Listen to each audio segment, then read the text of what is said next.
Uya Kuya menceritakan insiden penjarahan yang menyasar rumahnya 2 bulan lalu, hingga membuatnya trauma. Tepatnya pada 30 Agustus 2025, kediaman Uya Kuya didatangi massa yang menjarah seluruh barang yang ada.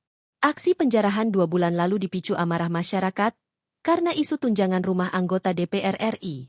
Video joget sejumlah anggota DPR, termasuk Uya pun membuat situasi semakin memanas, yang dianggap sensitif dengan penderitaan masyarakat. Massa yang terprovokasi lantas mendatangi rumah Uya dan juga apartemennya. Ketakutan pemilik nama lengkap Surya Utama itu semakin bertambah tatkala massa meneriaki namanya dari bawah apartemennya. Tak ayal, momen tersebut hingga menimbulkan trauma bagi suami Astrid Hairunisa itu. Yang paling trauma saat di apartemen. Orang-orang di bawah teriak-teriak, "Uya, Uya! Itu kayak tahun 65 gue bayanginnya," kata Uya, dikutip dari YouTube curhat Bang Denny Sumargo, Selasa, 4 November 2025. Saat itu, Uya sempat menyelamatkan kucing-kucingnya. Anggota DPR RI yang tengah dinonaktifkan dari jabatannya itu mengaku kebingungan harus berbuat apa. "Gue nyelamatin kucing-kucing gue.